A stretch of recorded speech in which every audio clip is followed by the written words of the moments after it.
প্রণমামি নিত্যম।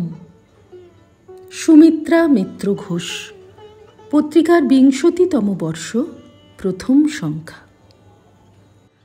শ্রী শ্রী মা ছিলেন নারী জাগরণের পুরোধা।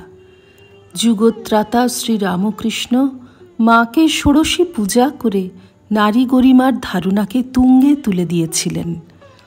নারীর সুপ্ত সম্ভাবনাকে বিকশিত করে দেবীত্ব, মাতৃত্ব ও পাণ্ডিত্যের সুষম সমন্বয় ঘটানো ছিল তাঁর লক্ষ্য।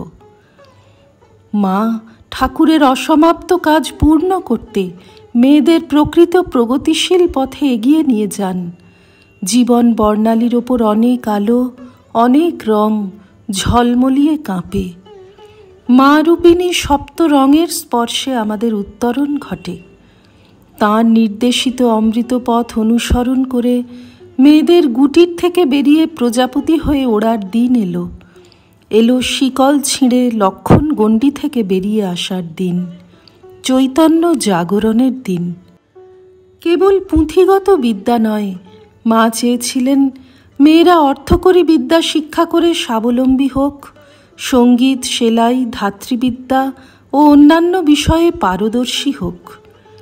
বিবাহের পূর্বেই মেয়েরা যাতে অর্থকরী ক্ষেত্রে স্বাধীন, আত্মবিশ্বাসী ও আত্মরক্ষায় সক্ষম হয়, তার জন্য মার ছিল আন্তরিক আশীর্বাদ।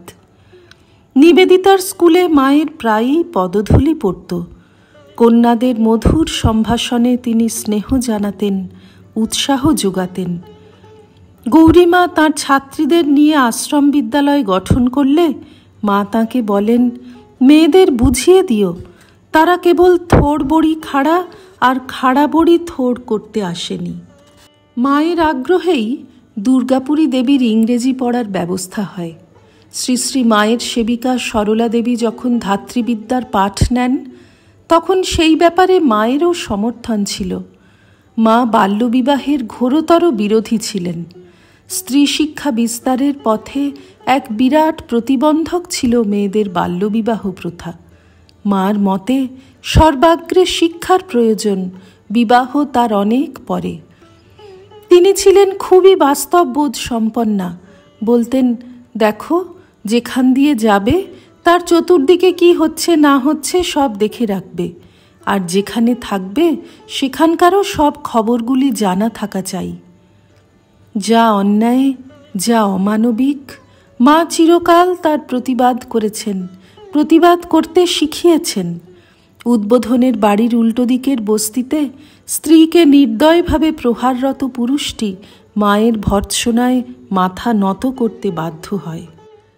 মেয়েদের ব্রহ্মচর্য ও সন্ন্যাসের অধিকারও মা স্বীকার করেছেন।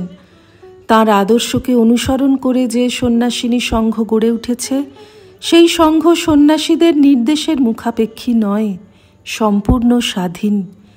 নারী যে নিজের শক্তিতে উঠে আত্মস্থা হয়ে দাঁড়াতে পারে, সামাজিক বা আধ্যাত্মিক ক্ষেত্রে স্বাধীন ভূমিকা গ্রহণ করতে পারে, তা মা বাস্তবে দেখিয়ে গেছেন।